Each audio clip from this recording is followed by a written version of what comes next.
Olá! Estamos começando o nosso programa Shine, não é? É isso aí, eu aqui com a minha querida Suzy Camacho, eu e Adriana Takamura, estamos aqui no nosso podcast Shine, hoje com um entrevistado muito bacana, maravilhoso, que é galerista, editor e é um artista, e tivemos o prazer de convidá-lo e ele aceitou. Exatamente. O nosso querido Carlos Cirenza.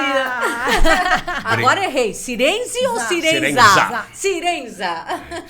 Boa tarde, obrigado pelo convite. É um prazer estar aqui com vocês. O prazer é nosso, com certeza. E queria já que você começasse a falar sobre a questão do nome, porque ele estava aqui conversando com a gente, ele sofria muito bullying, né? Conta essa história do nome, Carlo. Então, eu sou de família italiana, né? Estudei numa escola italiana e num bairro italiano e que não tinha dificuldade as pessoas me chamarem pelo nome correto. Uhum. Quando eu saio desse ambiente, eu começo a frequentar outros ambientes, as pessoas me chamam constantemente de Carlos. Não imaginei. Ou Marco, ou as pessoas... Ainda vai mudando, né? E uma vez, fazendo um cadastro numa loja, uma pessoa, era com aqueles quadradinhos pequenininhos, a pessoa falou que tinha que preencher, que não podia ter rasura, que ele ia fazer. E ele escrevia e punha Carlos. Ai, meu Deus. E eu falei, é Carlos. E foi uma, duas, três. Aí uma hora ele se encheu, virou para mim e falou, que viadagem.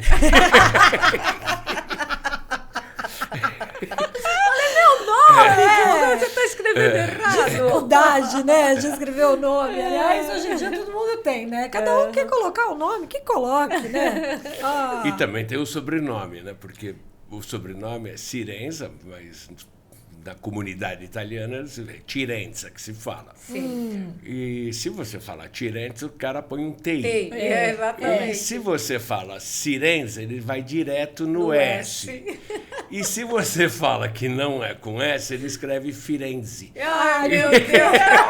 Acertar nunca acerta. Sempre soletrando, não tem o que fazer. Mas tudo bem, tudo bem. Ai, mas olha, tem uma história fantástica de vida. Me conte como é que você desenvolveu essa habilidade para a arte da fotografia. E hoje é um galerista fantástico. Exato. Então, bom, eu fui incentivado pelo meu pai, que ele gostava de fotografia, ele presenteou os filhos com câmeras fotográficas. Olha! E câmeras amadoras, tal, mas ele era uma atividade cara. Porque, e dos filhos, o único que tinha essa atividade, vamos falar de fazer amadora, registrar, fui eu.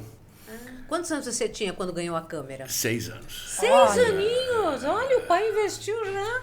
Então, é assim que se desperta a vontade. E ele tinha equipamento fotográfico profissional, câmeras Rolleiflex, sabe? E ele era fotógrafo?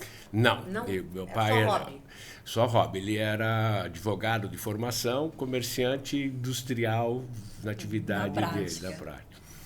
Mas ele incentivava, pagava essa brincadeira que revelar era caro. Ele ia junto?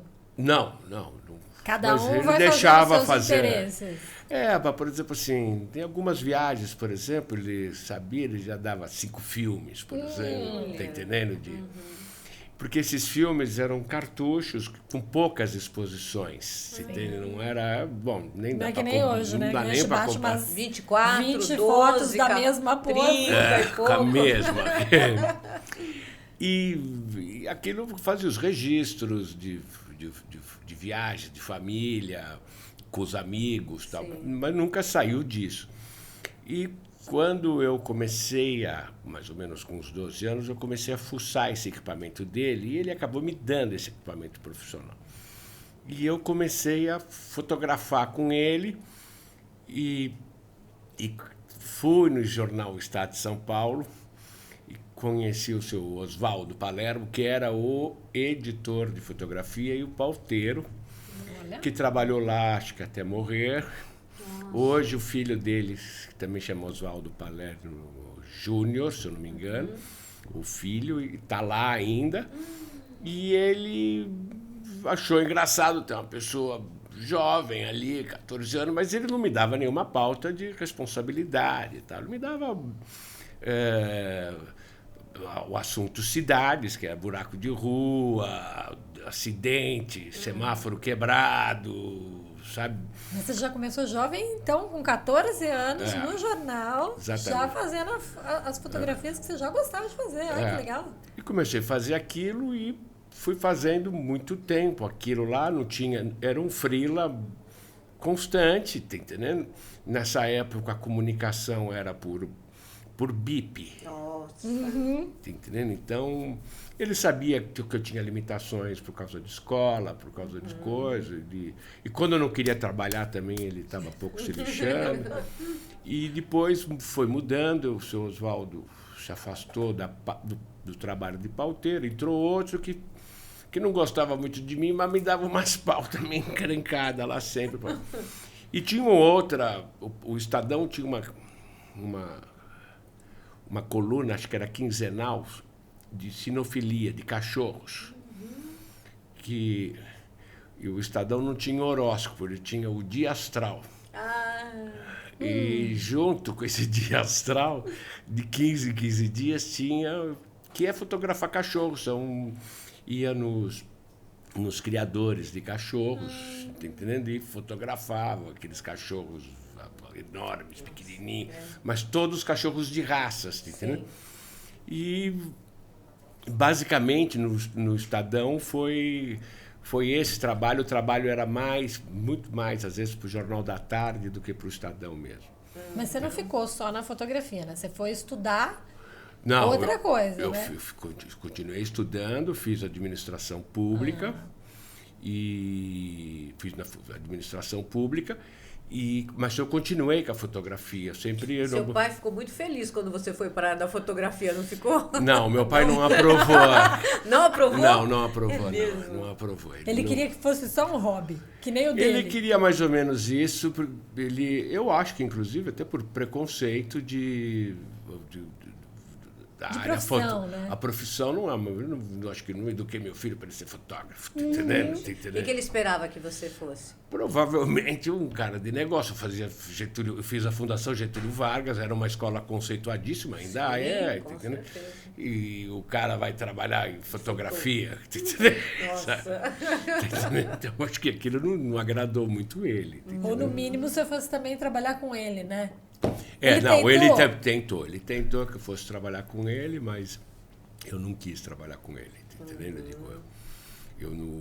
Na área dos negócios, como eu já citei anteriormente aqui, eu trabalhei numa corretora de mercadorias que chamava Futura. Essa Futura depois foi comprada pelo Unibanco. Tá? E essa Futura tinha um departamento só de mercado, que trabalhava de mercadoria. Fazia o pregão, que era na rua Líbero Badaró, e fazia o mercado físico. E o pregão durava 15 minutos, mas era uma intensidade muito forte. Que emoção, hein? Nossa Senhora! E o mercado físico era uma coisa que envolvia muito dinheiro. Eu ganhava uma comissão, pequena comissão, mas que era um dinheiro muito, para um menino de 20 e poucos anos, era um dinheiro razoável, de coisa assim, era assim, de um conforto. Mas eu também não me senti muito bem nessa atividade e voltei para a fotografia. E o que seu pai achou disso? Achou um horror. Mas quando você estava no pregão, você estava contando que era perto também dos negócios do seu pai, né? O que ele fazia? Então, meu pai, tinha uma papelaria na rua Líbero Badaró. E a bolsa de mercadoria era na Líbero Badaró e a Futura, essa corretora, era na Líbero Badaró. Sim. Era tudo ali. Eu estava sobre o olhar dele constantemente. Ficava de olho em você, né? Tinha que usar terno, gravata e tal. Então, o cara estava me vigiando e ele estava achando até bom que eu fosse.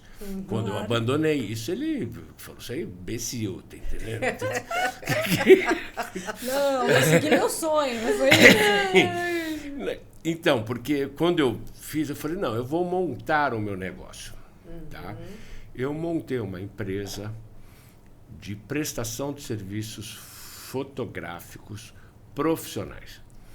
Tá? Essa empresa chamava-se Paparazzi. Olha! Tá? Essa empresa começou pequenininha e virou a maior prestadora de serviços fotográficos do Brasil num período. Eu atendia Editora Abril, Editora Globo, Block, todos os grandes estúdios, todos os fotógrafos que você pode pensar, J.R. Duran, Bob Wolfson. Tony Guerreiro. Todos. Meu Deus, ele é fantástico. Eu represento o Antônio Guerreiro. Hoje, como galerista, eu represento ele. Fantástico. Olha que legal. Ele faleceu faz uns 2 anos, Pois né?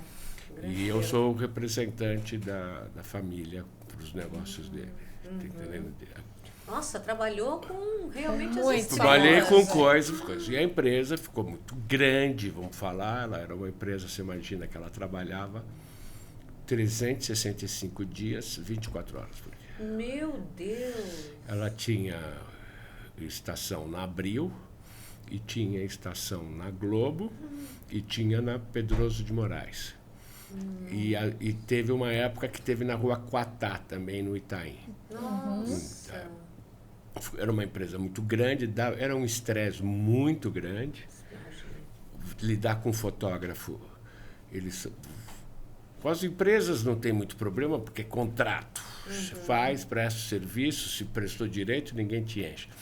Mas os fotógrafos eles são muito vaidosos, tá entendendo? E eu não digo essas estrelas, eu nunca tive problema. É mesmo? Nunca tive problema com nenhum deles. Com Bob, com Duran, com Guerreiro, nunca tive problema. E talvez por isso tenham virado estrelas, né? Você vê? Nunca Sempre pedia, se bem. você fosse atrasar um trabalho, se avisava, não tem problema, era só jogar. Pô.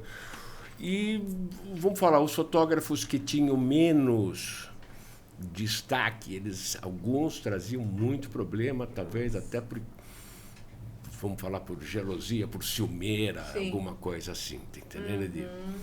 E essa empresa, ela era na Pedroso de Moraes. Certo. E eu montei uma galeria de rua, que era a Paparazzi Galeria, que era em frente à Paparazzi. Tem uma escola infantil, que existe até hoje, e era uma vitrine. Ela funcionava 24 horas por dia, 7 dias por semana, sempre com exposições. Expôs os grandes nomes da fotografia, como o Hélio Oiticica, como o Klaus Mitteldorf. Bom, nem vou lembrar todos agora aqui. Mas a ideia da galeria veio quando você estava dentro da Paparazzi, né? Aí exatamente. você falou, vou pegar esse pessoal aqui, já vou começar a fazer as exposições, Era uma galeria, ela não tinha vínculo comercial. Sim. Porque, inclusive, é o seguinte, a prefeitura foi um contrato com a prefeitura que era um programa que chama Adote uma Escola. Muito bom. Então, a gente adotou a escola estava em Pandarecos. Por sinal, eu tinha estudado, era uma escola de educação infantil, que eu estudei lá. Nossa! E era uma escola, eu tenho pouca lembrança e tal, mas eu lembro dos pais, inclusive o meu, de pintar a escola em fim de semana. Que beleza! E tal. E era uma coisa, tinha um trabalho comunitário. É isso. E social, esse daí né? perdeu, a escola estava em Pandarecos. Eu falei, era uma coisa que era possível ser feito. O arquiteto que fez o projeto da galeria foi o Zigbert Zanettini. E ela trabalhou durante uns 20 anos ali, tranquilamente, até o Kassab, que era o prefeito, resolveu não renovar o contrato. Oh, que pena. Por causa de uma exposição de um cineasta e fotógrafo, ele está vivo, do Rio, que chama Ivan Cardoso. Que eram umas fotos inocentes, tal, mas ele criou caso, não tinha nada, não tinha Polêmicas, não tinha nenhuma polêmica, tal, ele criou caso para tal. Na época o Ricardo Boechat, o jornalista, foi o único que deu destaque, porque não era coisa, foi o único que deu destaque, acho que na Isto É, se eu não me engano, que ele deu isso aqui. E aquilo foi fazendo, e aí o que aconteceu foi que eu abandonei a coisa, não tenho, deixei aquela galeria fechada ali, aquilo ficou abandonado. Passa-se um tempo, cai um galho de uma árvore na galeria e destrói metade da galeria. Meu Deus. Aí eles me pediram para... Eu falei, vocês estão brincando, né? Agora quer, né? Entendeu? Restaurar, né? Não, e era uma coisa, porque tinha seguro, que já não tinha mais, ninguém pagou. Se você passar lá na Pedroso de Moraes, número 100, você vai ver um quarto de galeria. Ai, que judiação. Você vê o empenho que existe com a arte, né? Então, não tinha... Essa galeria não tinha nenhuma atividade comercial. Ela era somente expositiva. E nessa mesma época, eu também criei uma revista que chamava Paparazzi Arte Fotográfica. Que foi uma revista, provavelmente, que eu saiba, foi a única revista que teve de arte fotográfica com circulação contínua. E ela também ela circulou em 13 países. Tá entendendo?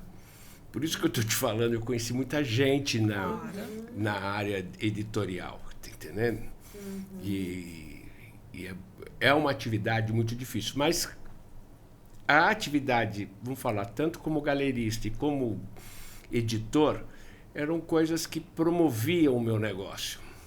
Eu não usava aquilo de maneira mercantil, tá entendendo? Eu usava de uma maneira para promover o meu negócio e, de fato, promoveu muito, tá entende? E aquilo também, mas aí entrou uma questão, conforme foi entrando o digital... Como foi essa mudança? Então, essa mudança foi bastante traumática e foi pensada. Bom, algumas atividades... Eu não sabia nem tanto... Eu fazia parte do comitê de clientes do segmento profissional da Kodak. Tá. E tinha reuniões, eventualmente, que juntava gente do mundo inteiro. Normalmente, essas reuniões eram nos Estados Unidos. E eles insistiam que no Brasil, nos países de terceiro mundo, iam ser... A mudança digital ia ser muito depois. E a gente estava vendo que isso estava acontecendo. E aconteceu muito antes aqui, nos países do terceiro mundo, por uma razão muito simples. O custo de implantação é caro, mas o custeio, a manutenção é barata. E quando eu vi que eles insistiam nisso, eu falei, vou fechar essa empresa. E foi em 2003 eu resolvi fechar a empresa, porque eu falei, isso aqui está chegando, mas para você ver como o processo foi lento, eu só consegui fechar ela mesmo em 2007. Nossa. Porque tinha contrato com a editora Abril, editora que você tinha que honrar, e equipamentos para vender, funcionário para coisa. Tinha, tá, então foi um processo meio traumático, entendeu?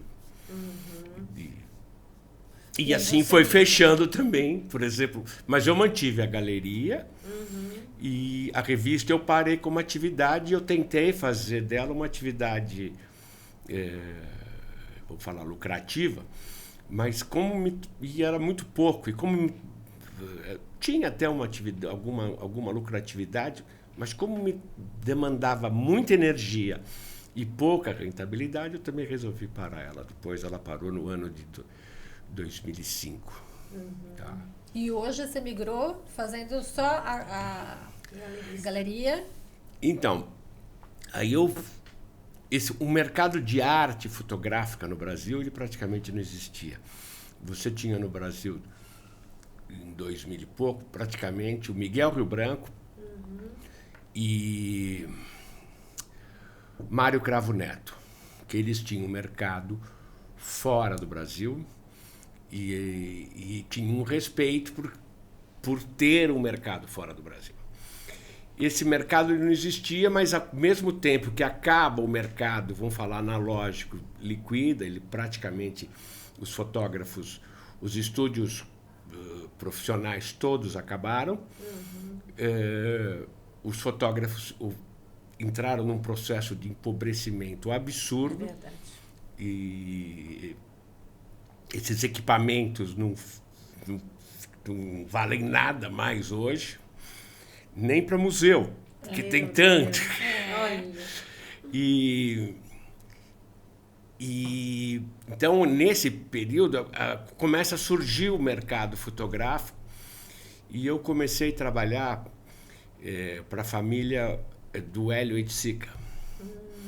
Como prestador de serviço, eu digitalizei muitos acervos, tá? Eu trabalhei para o acervo do Pelé, eu trabalhei para o acervo do Ayrton Senna, eu digitalizei muitas editoras, para a Editora Abril, fiz muitos, e eu continuei fazendo isso de uma maneira, mas já não na paparazzi. E eu comecei a ver que, por exemplo, daí o Hélio, o Oiticica, ele tinha já um mercado fora. E o pai do Hélio foi um grande fotógrafo. Não diga também. Na verdade, ele era um cientista. Olha. E ele exercia a fotografia como hobby. E a fotografia brasileira, no século XX, ela teve uma participação muito especial e reconhecida no mundo inteiro, que nós chamamos do ciclo modernista da fotografia, que vai dos anos 40 aos anos 60. E ele, com certeza, junto com Geraldo de Barros, mas o trabalho dele na fotografia é mais expressivo. E eu comecei a digitalizar esses acervos, o acervo do Hélio, o acervo do pai dele e tal. E em 2009 aconteceu a tragédia de o acervo no Rio de Janeiro pegar fogo. Foi. E nisso daí eu comecei a trabalhar esse material e o trabalho do Hélio foi todo recuperado. O do pai, o que salvou foi o que eu digitalizei. Nossa. E esse trabalho é tão importante, né? A gente estava vendo sobre essa questão artística agora na guerra da Ucrânia, né?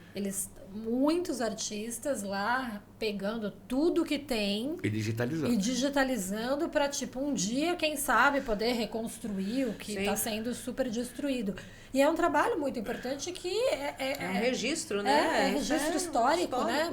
E na Ucrânia tem a questão ainda de prédios históricos que eu vi que eles têm. É um trabalho que eu não conheço, mas eles digitalizam essas... Tipo, a Estátua da Liberdade está digitalizada, tá entendendo? Que se houver algum problema, eles refazem aquilo. É isso aí. E eles estão fazendo isso exatamente porque...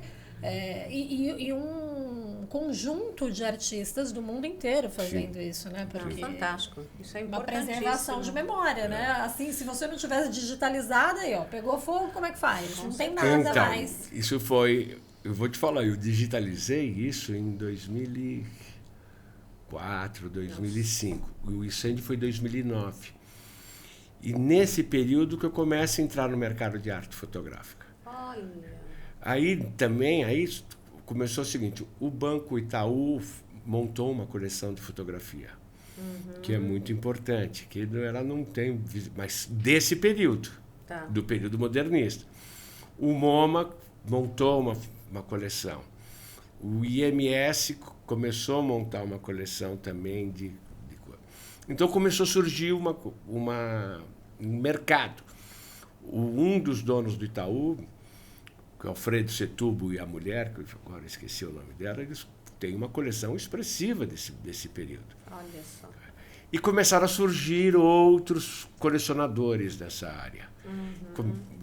E depois surgiu o Museu da Fotografia, em Fortaleza. Entendeu? Já existia o Museu da Fotografia em Curitiba, mas o Museu da Fotografia em Curitiba ele é estatal, acho que é do município ou do estado do Paraná, não me lembro. E em Fortaleza é particular. E é maravilhoso. É de um colecionador que chama Silvio Frota. Olha que beleza. É uma pessoa que investe, né? Com certeza. Porque o Estado que deveria investir, isso a gente estava conversando, você estava falando, né? Esse mercado fotográfico tem pouquíssimo investimento, né? Pouquíssima atenção no meio artístico, Então, né? no meio do mercado de arte, a fotografia, ela é o primo pobre. E existe alguns preconceitos, por exemplo, em lugar no Rio de Janeiro, onde tem boas coleções, eles falam assim, não, fotografia no Rio não, porque a maresia mata. Tá entendendo? Que tem muito colecionador no Rio, e eles usam esse argumento, tá entendendo? Tem uma coleção muito importante. Daí eu sempre falo, olha, mas aqui é uma das maiores coleções de fotografia do Carlos Leal. A Catarina trabalhou com esse material. Entendendo? Kátia, que está aqui na nossa produção. Então, a maresia não matou essa Exato. coisa. Tá entendendo? Evidentemente, existe cuidados e a maresia exige mais cuidado. A fotografia tem o problema da perecibilidade e o problema da reprodutibilidade. Está entendendo que alguns colecionadores falam, não, esse aqui não vale nada, porque você pode fazer 300, 400. Como que se define isso? Valor. O valor da fotografia, né? Porque se você pode reproduzir em tantas, né, 1000 possibilidades ali. Então, o que vale é a palavra da pessoa. Dizendo que é único.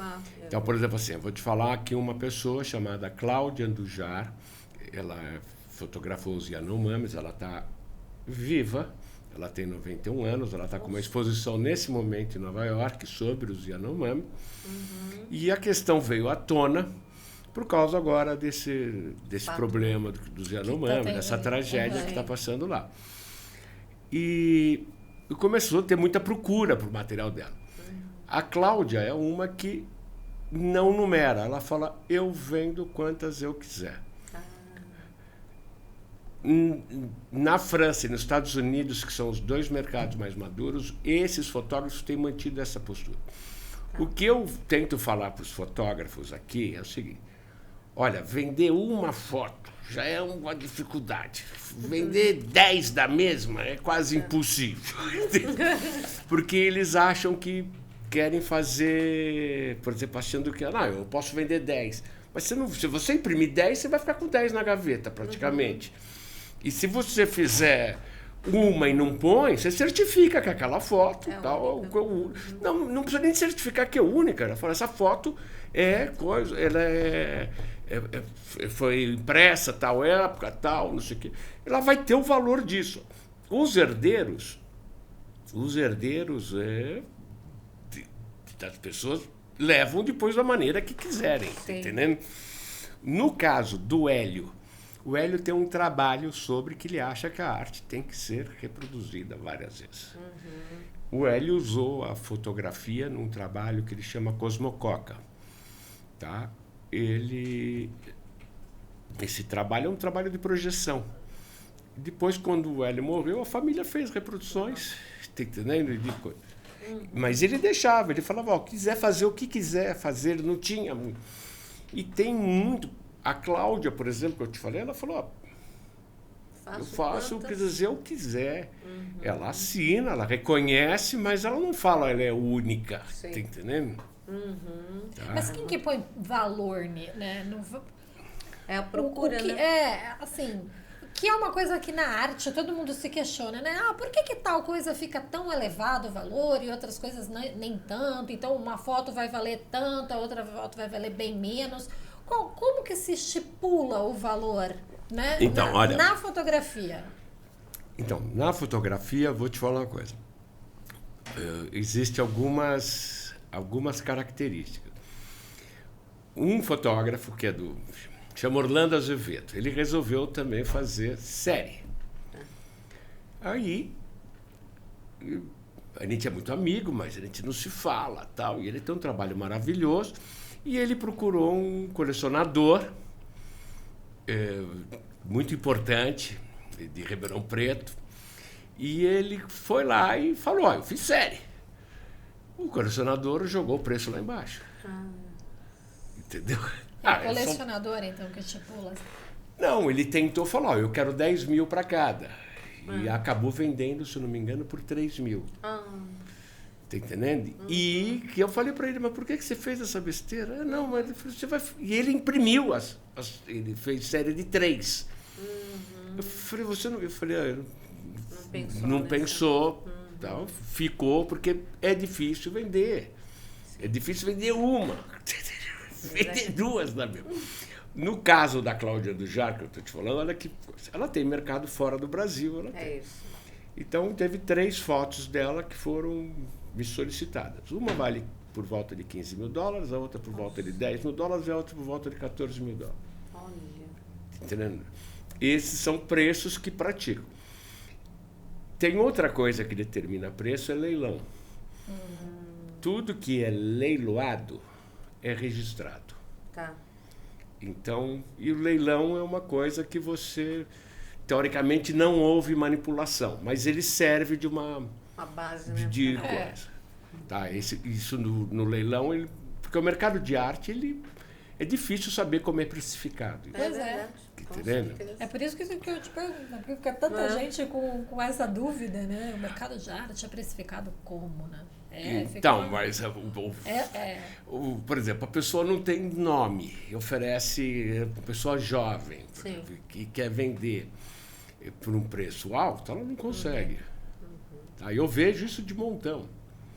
E às vezes acontece, por exemplo assim, o cara dá sorte e vendeu 2, 3 fotos por um preço, e aí ele não consegue depois prosseguir. Um fotógrafo que é muito reconhecido, chama Cássio Vasconcelos, ele hoje é representado pela Galeria Nara Rosler. Eu trabalho com ele há muitos anos, eu já editei livro deles, mas eu não vendo obra dele direto, ele é representado pela Nara. Mas ele foi subindo e tal. E aí chegou a 150 paus, não sei o que, as fotos dele. Daí um dia eu cruzo com ele e falo, e aí? Ele falou, é uma merda, porque é o seguinte, eu não posso baixar o preço, mas também não consigo vender. Oh, meu Deus! Cheguei no valor, mas não vendo, também não baixo, olha só que situação. Entendeu? E ele chegou, acho que 150 paus. Nossa. E isso no mercado interno, ele tem pouco, ele tem uma representação fora e tal. Mas... Então é um mercado, se você me perguntar, não é uma ciência isso. Não tem. Mas esse é todo o mercado de arte. Tá. Por isso que é tão difícil todo mundo entender. Sim. E eu queria saber qual foi o teu momento de sorte. Qual foi o momento que você viu que foi assim um divisor, onde você estava caminhando, que você disse que você estava lá no Estadão, fazia só um freela. Qual foi o momento que deu essa guinada, onde você teve o reconhecimento de uma página no jornal, ou alguma coisa assim? Bom,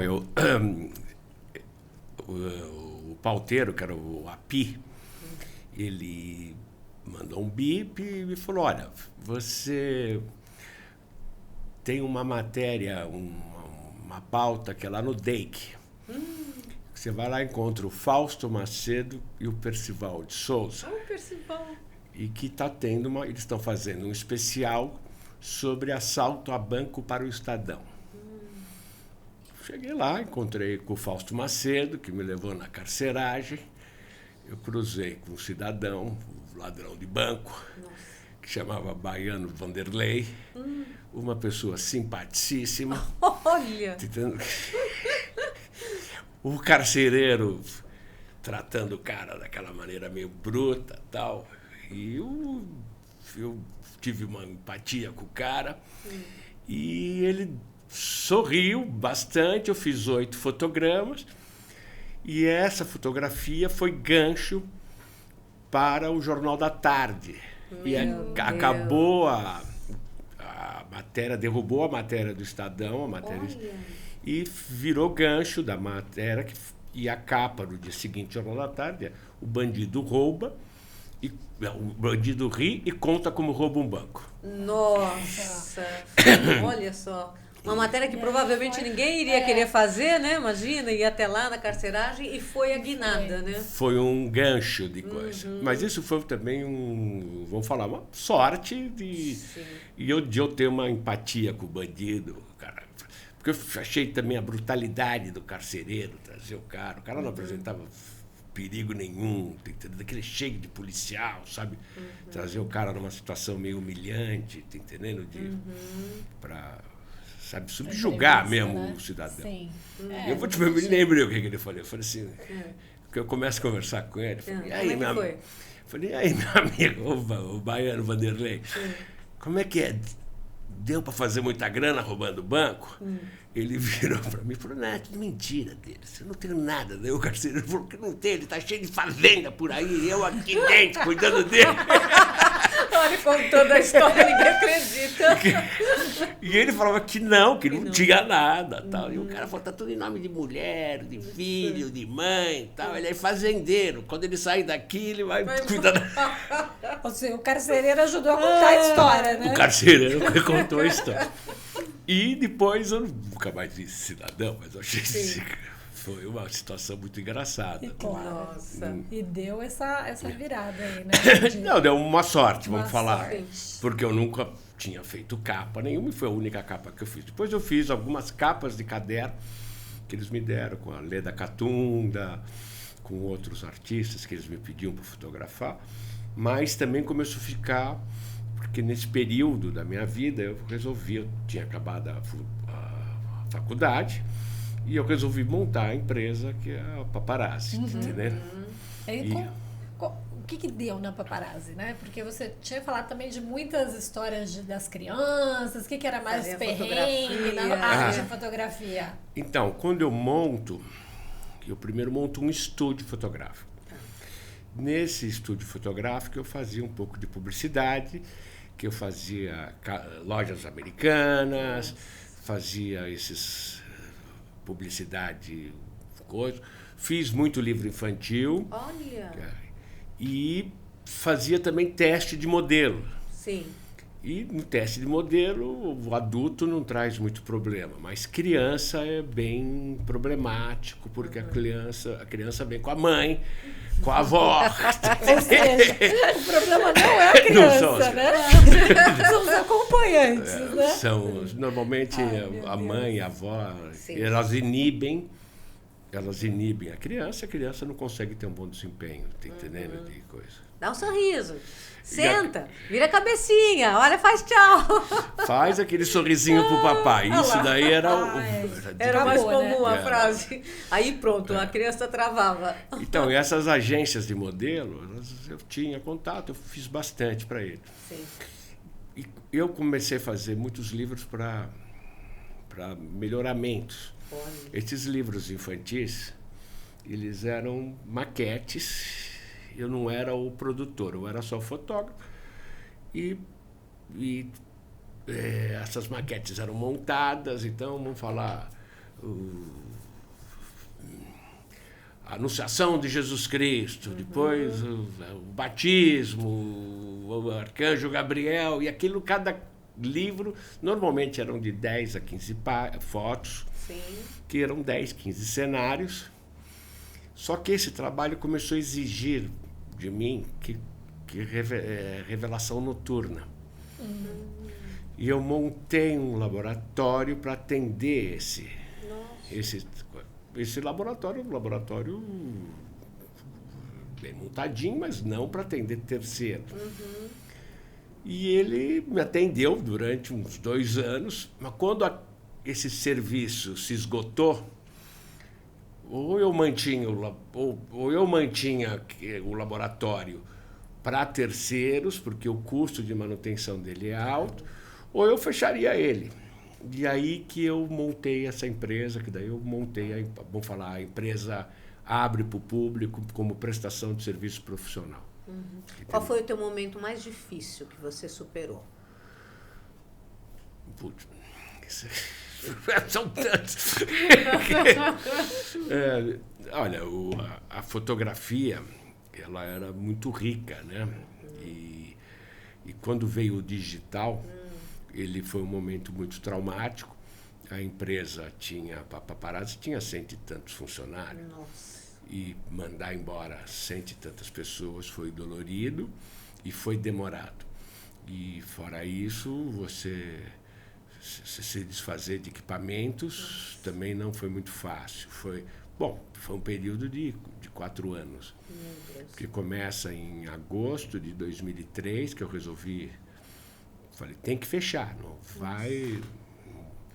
E ele só foi terminar mesmo no final de 2007. Mas não tinha como se reinventar alguma situação naquele momento de virada? Não, deixa eu te explicar. A Paparazzi era uma prestadora de serviços fotográficos para o mercado profissional. Então, por exemplo, assim, os meus clientes, vou falar, o meu maior cliente chamava Philip Morris. Olha. Que era cigarro. Que era é uma publicidade que até hoje tem nessas de padaria, bares, eles chamam de testeira. Certo. Eu atendia a Philip Morris Mundial. Eu comecei atendendo. O digital levou o preço lá para baixo. Eu consegui, isso daí foi uma área que eu consegui segurar. E a editora, o serviço editorial, que era um serviço de grande volume, ele exigia muita mão de obra, contratos muito, vamos falar de prestação de serviço muito intensa. Para você ter ideia, quando o Ayrton Senna morre, que foi 1º de maio de 94, acho que sim. Um cidadão que trabalhava na Abril, porque tinha uma ordem ali, olha, tem que... se acontecer qualquer fato extraordinário, porque ninguém sabe que fato é esse, mas uma morte da Ayrton Senna é um fato extraordinário. Não tinha esse celular, não tinha coisa, tem que ir para a editora Abril. E um cidadão soube da morte da Ayrton Senna, mas continuou pescando. E ele chegou na segunda-feira, foi mandado embora. Tá entendendo? Então, eu estou te falando uma coisa. Sim. Outro exemplo, alguns anos depois, era a revista Caras, fez 10 anos tal, e teve celebração Brasil afora. Tinha que atender os caras de, hoje é na Bahia, hoje, sabe, uma coisa... E não tinha, a internet ainda não era tão a coisa, a revista física ela era muito importante. Sim. E a Caras era uma revista semanal, então eles tinham que fazer especial Ilha de Caras, especial, sabe, era uma... Exigia, vamos falar, uma atenção, porque o cliente, você tinha que entender, não adianta você entregar atrasado pro cara. Sim, claro. Tá entendendo? O cara tinha, e tem toda uma logística que acompanha. Então, o jornalismo, ele é estressante. Nossa, com certeza. E você fez muito nessa área, né? E você tem filhos? Tenho 2 filhos. E também são da mesma área ou o que eles optaram? O meu filho, ele estudou letras Olha. e depois ele se formou em jornalismo, se especializou em fotografia. Ó, o DNA. Então, mas ele está tentando trabalhar. Quando ele entrou, eu falei, olha, é uma atividade extremamente difícil. A atividade fotográfica é uma atividade difícil. E aí é o seguinte, que, por exemplo, fotografia social, que é casamento, batizado, é uma coisa que vai sempre ter, sabe, deve ter diminuído, faz com o celular, tal. Mas não é todo mundo que gosta de fazer. Eu, por exemplo, nunca gostei de fazer isso. E ele gosta? Nunca me falou, aí você vai ter trabalho, tá entendendo? Agora, você quer fazer jornalismo e tal. E ele se formou, ele tem 24 anos. Então ele se formou faz 1 ano e meio, 2, tá entendendo? Tá se descobrindo ainda, que área que ele quer. Ele não conseguiu emprego. Tá entendendo? Mesmo o jornalismo é uma área difícil.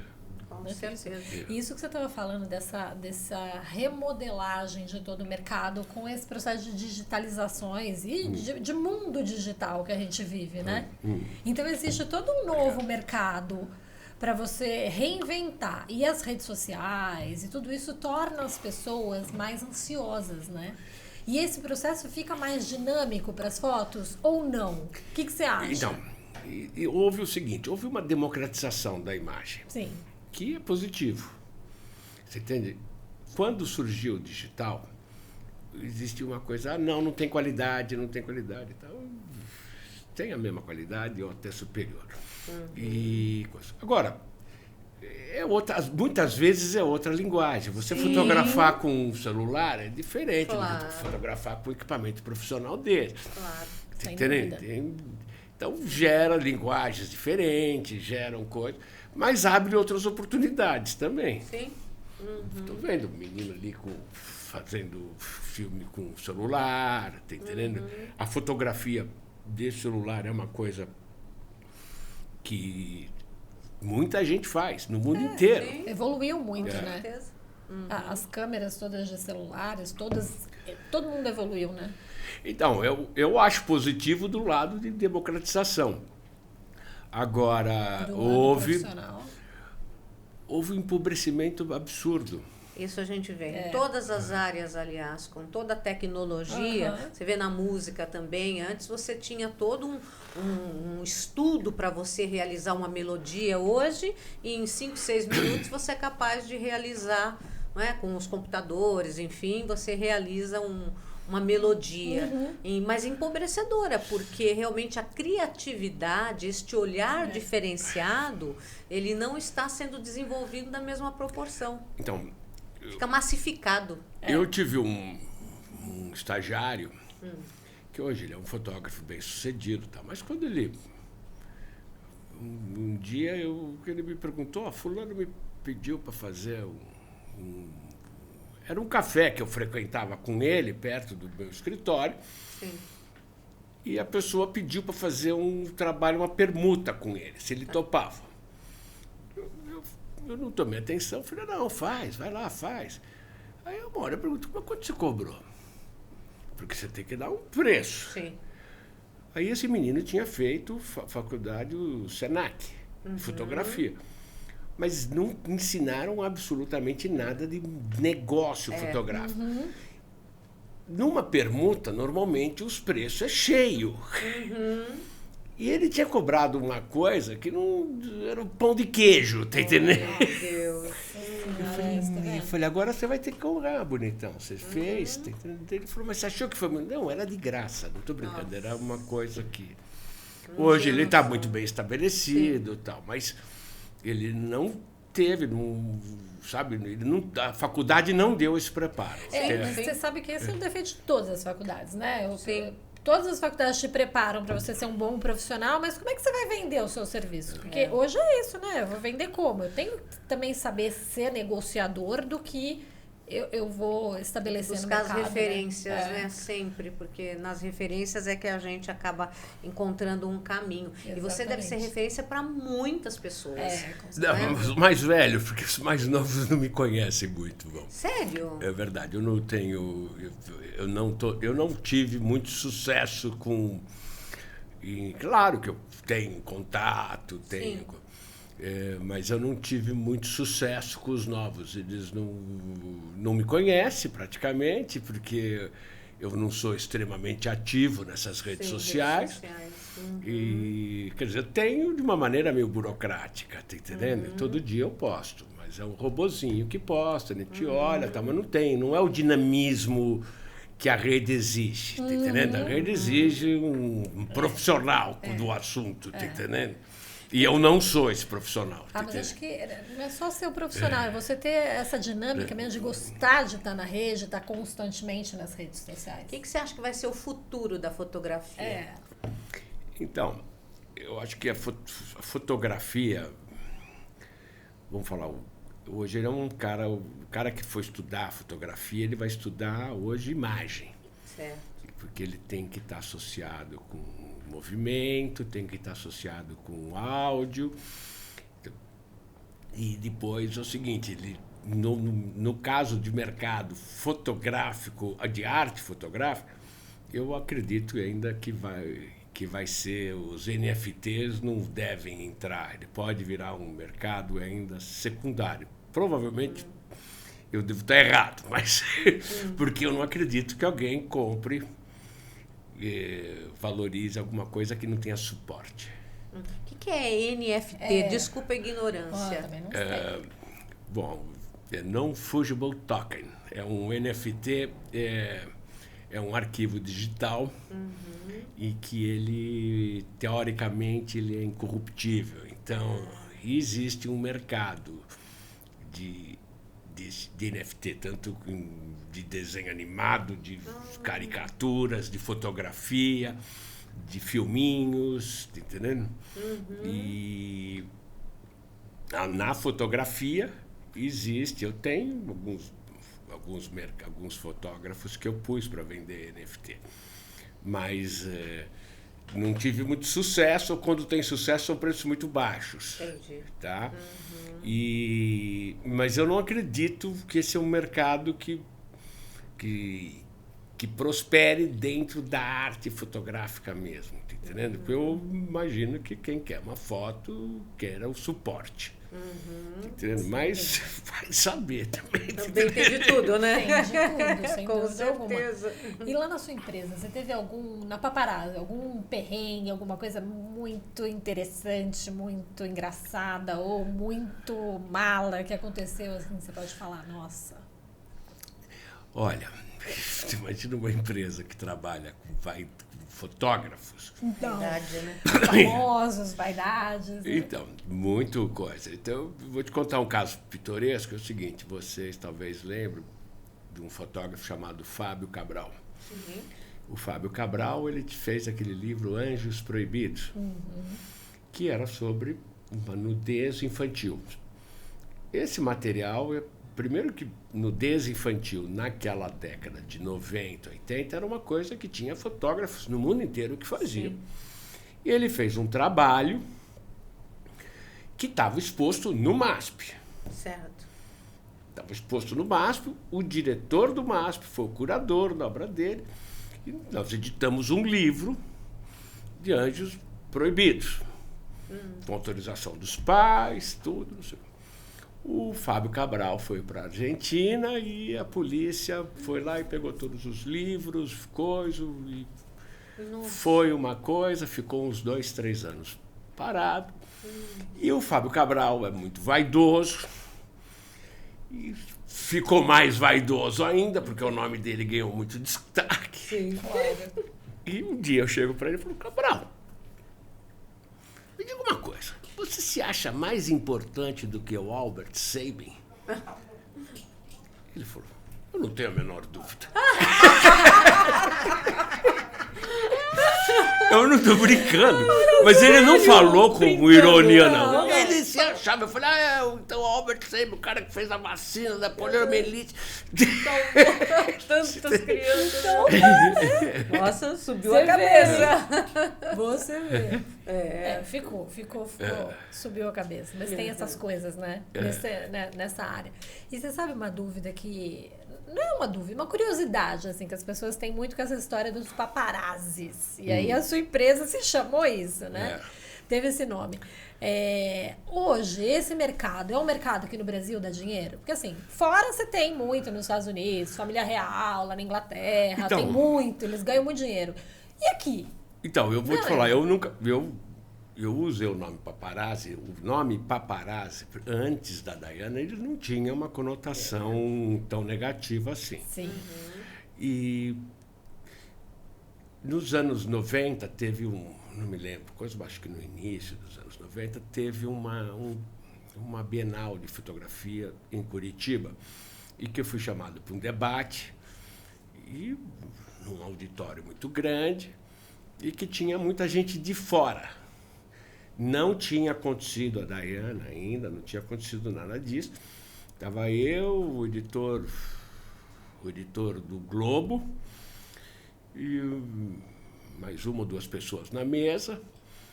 E eu me lembro de os argentinos não, os franceses criarem caso com o nome Paparazzi. Que eles tinham como uma conotação pejorativa. Tá entendendo? Assim, de coisa. Mas era só coisa, porque ele virou até uma questão, porque o público não pensava assim também. Sim. Tá entendendo? Era uma conotação. E até então nunca tinha recebido nenhuma crítica, já usava o nome há 20 anos e não tinha nenhuma crítica sobre o nome. Sim. E foi a única vez. E eu nunca acompanhei esse mercado. Eu não acompanho. Eu sei que hoje, fora do Brasil, isso é um negócio mais ou menos rentável, são poucos os... Eu acho um pouco imoral você ficar invadindo a vida dos outros. Apesar que algumas celebridades acho que gostam disso. Mas se mantém, né, com isso. A própria Diana, quem fez ela também foram os paparazzi, sabe? Porque foram eles que fizeram e mataram ela, né? Também, de alguma maneira. Se entende? Mas o limite moral disso, não sei, eu não aprovo muito isso. Hoje, você me pergunta no Brasil, deve ter bastante, principalmente com subcelebridades, porque eu nem sabia que existia subcelebridade. Tá entendendo? No Brasil, principalmente. Então, eu não sabia. Eu perguntei, o que é uma subcelebridade? É alguém do BBB. Isso que eu nunca vi na minha vida o BBB, tá entendendo? Eu não acompanho. Por isso que eu estou te falando que se eu não acompanho o BBB, eu não vou conseguir fazer uma rede social, porque... Agora... Na política, não sei se tem paparazzi, deve ter, tá entendendo? Mas, porque perseguir as autoridades sempre é uma coisa que... E famosos sempre rola. Sempre. Isso não tenha dúvida. Você falou, vou te falar, o cara não é papai. Esse editor do Globo, que estava comigo na mesa em Curitiba, ele é do Rio. E o nome dele é Paulo Marcos de Mendonça Lima. Ele era editor do Globo de fotografia e a princesa Diana estava hospedada no Copacabana Palace. Ele sabia que ela nadava de manhã às 6 da manhã. Ele foi lá no edifício colado ao Copacabana, eu esqueci o nome, que é... Não, Narcisa Mora também. Exatamente. E ele tem uns elementos vazados ali, um corredor e ali e tal. E ele fotografou ela de maior ali. Agora, ele foi paparazzi, tá entendendo? Ela era uma personagem que todo mundo perseguia. Sim. Ele acho que só conseguiria fotografar ela dessa maneira, que se ele tentasse entrar no Copacabana, não iam deixar ele entrar. Mas você disse que antes não tinha um efeito pejorativo do nome, antes dela, né? Porque, na verdade, deram esse efeito pejorativo porque disseram, bom, os paparazzi perseguiam tanto que ela, né, acabou morrendo por conta disso, enfim...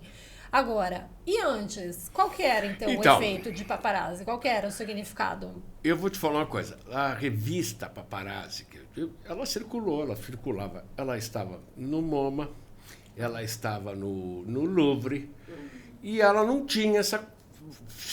Não tinha, né? Paparazzi Foroarte. Eu nunca... A única vez que eu tive... foram com os franceses que eu nunca tinha tido uma crítica ao nome. Sim. Tá entendendo? E depois o nome ficou com uma conotação pejorativa, principalmente na Europa e nos Estados Unidos. Com certeza. Por causa da invasão deles e tal. Agora, hoje, com esse mundo todo digitalizado, né, que as pessoas não precisam mais nem invadir, os próprios artistas mostram a sua vida, né? Hoje você fica lá nas redes sociais, postando tudo. Por isso que eu acho que esse mercado tem uma tendência até a acabar, viu? Porque, olha, hoje todo mundo se mostra muito, né? Tudo bem, mas eu acho que essa pessoa que se mostra, tem horas que ela se mostra, ou melhor, ela tem atitudes que ela não gostaria de mostrar. E são essas que... Por exemplo, você deve lembrar, por exemplo, a Jackie Onassis, que ela, quando ela ficava, ela era perseguidíssima. Sim. Aquilo era analógico, os caras usavam lentes de 1000 milímetros para poder chegar a coisa, ela ficava sem de topless, os negros publicavam aquilo devia valer uma fortuna naquilo. Mesmo porque a operação é cara, você não fica do lado do Ezequiel Onassis assim, sem barco, sem suporte. Exatamente. E dias a fio esperando ter uma foto especial, né? Com certeza. E dá uma mensagem para todos aqueles que querem conhecer esse mundo, que têm vontade. O que você orientaria as pessoas nessa situação? Olha, eu acho que para aprender fotografia, só tem um jeito, vendo. E é vendo, estudando. Tá, mas o ver, você desenvolver um olhar crítico, só vendo. Então, muita livros, a internet pode facilitar, mas aquilo que nós já falamos, lhe dá uma outra linguagem.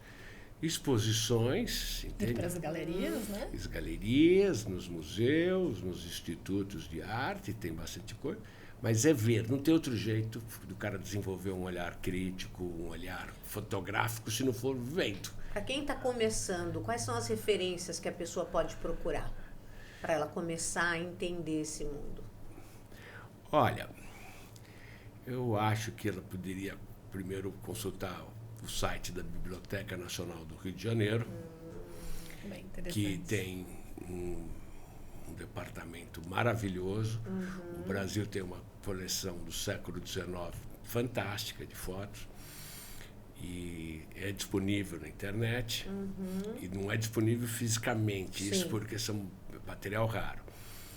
Você tem ainda alguns institutos de fotografia, você tem o Moreira Salles, que é totalmente dedicado à fotografia, o Itaú, o Instituto Itaú faz, o MASP tem uma coleção maravilhosa de fotos. No Rio nós temos o MAN, tem o MAN do Rio de Janeiro, tem uma coleção maravilhosa de fotos. E eu aconselho muito a revista Carcará, que é onde a pessoa deveria, é a bíblia da fotografia brasileira. Que seria uma revista, assim... É uma publicação de quem? Quem é o Então, editor? eu sou o editor dela. E eu publico material, ela está acho que no 7º, 8º ano já. Olha que demais. Elas são publicações trimestrais, tá entendendo? Ela hoje só tem praticamente digital, mas eu tenho ideia de colocar ela ainda física. Que ótimo. Tudo Excelente. com fotos artísticas. Eu dou muita ênfase à fotografia brasileira, mas tem coisa. Nesse momento está com o material do Alair Gomes, que foi um fotógrafo pioneiro no Brasil. Ele foi um fotógrafo, ele morreu em 92, mas entre os anos 70 e 80, ele era gay e ele fotografou rapazes. E esse trabalho é um trabalho meio pioneiro, tá entendendo, de coisa. E esse trabalho está na edição atual da Carcará. Ó, pessoal... Só acessar, acompanhem, viu? Acessem, vamos lá. Mesmo. Porque é uma revista interessantíssima. A gente já deu uma olhada aqui, tem os fotolivros também, tem né? Tem os fotolivros.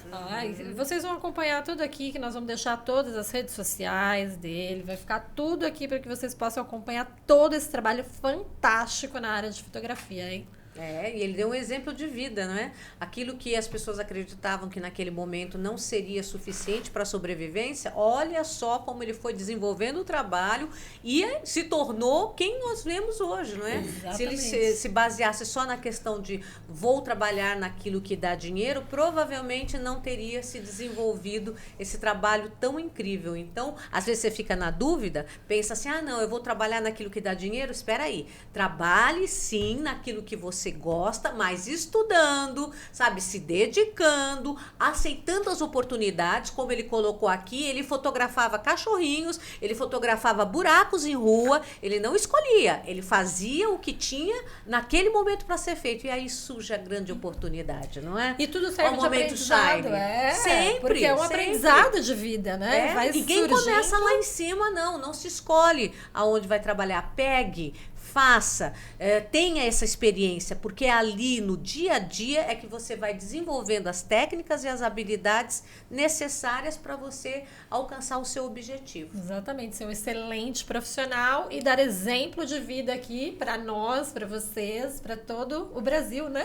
E olha, se inscreva no nosso canal, assista a entrevista na íntegra, depois a gente vai fazer o nosso Momento Shine também, e faça, por favor, compartilhe, mostre esse mundo maravilhoso da arte. Quantas pessoas não têm nem ideia do que elas podem aprender? É isso aí, pessoal. A gente queria agradecer de coração Nossa, aqui a entrevista fantástica do Carlos Cirenza, não é isso? Falei certo, italiano. Falando italiano aqui um pouquinho. Muito agradecer obrigada. muito, Obrigado que foi muito vocês. fantástico. Uma entrevista de muito brilhantismo de vida e que eu acho que engrandece muito o nosso conhecimento, né? A área artística, a área fotográfica, muito bacana com isso. Gratidão por você ter vindo, né, Suzy? Estamos muito felizes, eu tenho certeza que você aí em casa também, viu? É isso Esteja aí, sempre acompanhe. conosco. Aí, até o nosso próximo podcast Shine! Até mais! Tchau, tchau.